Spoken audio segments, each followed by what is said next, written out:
It's hard to imagine, now, the hardships they endured to get this far.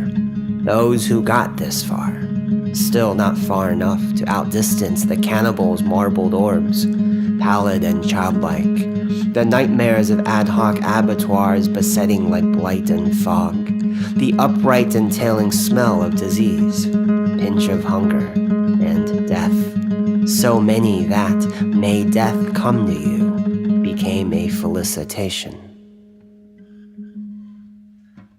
But far enough to survive, those who survived, less like a choice with each nightfall and sunrise, requiring neither apology nor reason. They were simply proof of a primal idea, even if joy was absent in those jagged mornings, with dust wiggling inside chests and abscesses visible and within.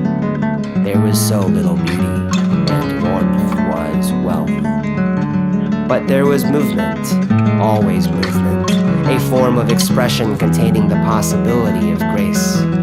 There were seeing eyes and calculations of intent, which meant there could be desire and sorrow, and in the narrowest of margins a needle of sentiment like a single sprout of moss. During the interminable winters, they took turns huddling and isolating the diseased, nurturing the weak, the people we were all slowly becoming. In the congealed, sticky air of summer, there was conversation, exploration, consideration of applications, migration, and reading, what the elders called prayer with action, giving reply to the devil inside each. There were nihilists who preached humanity got what it deserved, argued against propagation, mumbling and self-declaiming until they saw starvation was teeth, and that it eats. There were citizens who cradled faith privately and silently in the act of doing, women and mothers, heroes of untold stories. There were hermits who burrowed even after the skies cleared, who denied light as their forebears denied reason. There were artists who created a new genre of art in the form of dying. And there were poets, those who knew there is poetry contained in glances that cannot be carried by any word. For a while, many years, no one spoke of the children who roved the premises bug-eyed and walnut-faced. It was difficult to love them, those physical outcrops of our mistake. Harder still because we suspected they would, those who could, grow up to become our future, reap rewards without paying the horrors.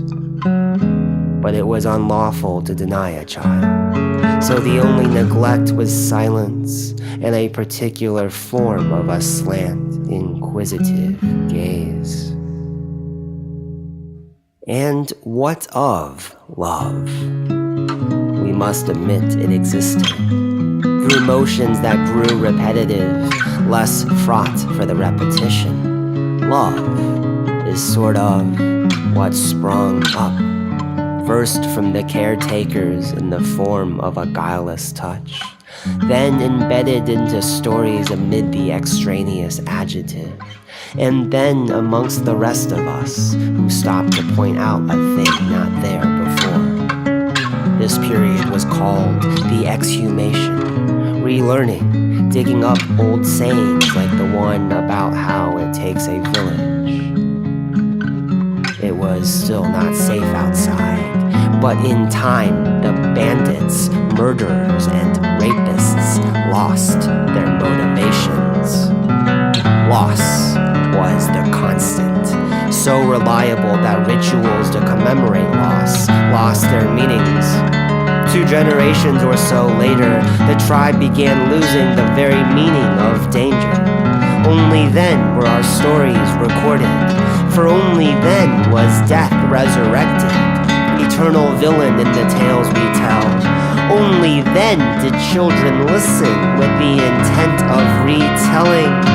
They had scraped the bottom but were now back on the upswing down the long tunnel of history, unsure if gravity pulled them toward destruction or a new morning.